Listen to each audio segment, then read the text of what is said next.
Hi అండి, welcome back to my channel. ఈరోజు వీడియోలో గుత్తి వంకాయ మసాలా గ్రేవీ కర్రీ చాలా సింపుల్గా టేస్టీగా మార్నింగ్ టైం ఎలాంటి హడావిడి లేకుండా చాలా సింపుల్గా ఎలా చేసుకోవాలో ఈ వీడియోలో చూపించబోతున్నా.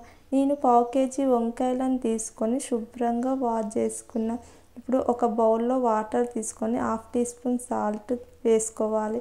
వంకాయలను మనం వీడియోలో చూపించిన విధంగా ఇలా 4 సైడ్లు ఘాట్లు పెట్టుకొని పుచ్చులు ఉన్నాయో చూసుకొని సాల్ట్ వాటర్లో వేసుకోవాలి.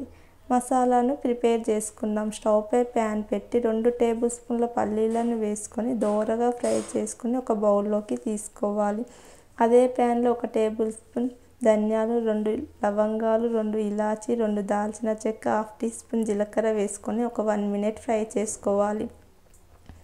1 టేబుల్ స్పూన్ నువ్వులు కూడా వేసుకొని మరో 1 మినిట్ ఫ్రై చేసుకున్న తర్వాత ఒక బౌల్లోకి తీసుకోవాలి.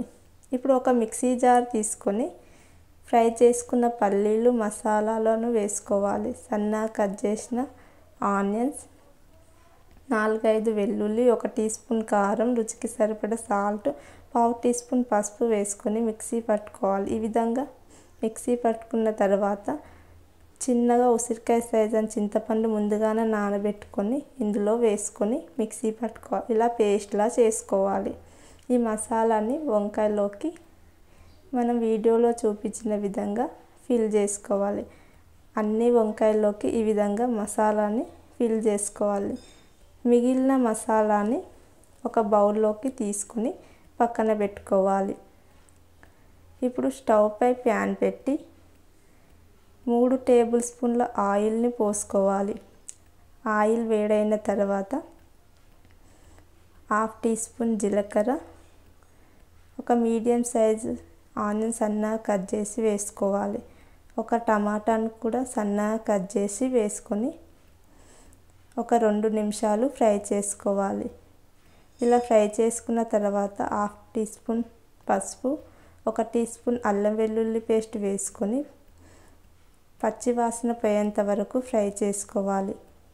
ఇలా ఫ్రై చేసుకున్న తర్వాత ఇప్పుడు వంకాయలను వేసుకొని మూత పెట్టుకొని కలుపుకోకుండా ఒక 5 మినిట్స్ కుక్ చేసుకోవాలి. ఇప్పుడు జాగ్రత్తగా కలుపుకోవాలి. ఇలా కలుపుకున్న తర్వాత మరో 2 నిమిషాలు కుక్ చేసుకోవాలి. ఇప్పుడు మనం మిగిలిన మసాలాను కూడా ఇందులో వేసుకొని గ్రేవీ కోసం వాటర్ని పోసుకొని మరొకసారి చక్కగా కలుపుకోవాలి. ఇలా కలుపుకున్న తర్వాత మూత పెట్టుకొని మరో 5 మినిట్స్ కుక్ చేసుకోవాలి. ఒకసారి కలుపుకొని కారం, ఉప్పు సరిపోయిందో చూసుకొని వేసుకోండి. నాకు సాల్ట్ తక్కువగా ఉంది కాబట్టి సాల్ట్ వేసుకున్నాను.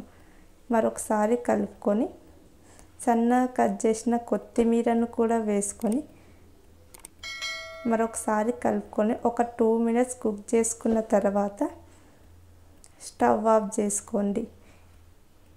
ఇంతేనండి, గుత్తి వంకాయ మసాలా గ్రేవీ కర్రీ రెడీ అయిపోయింది.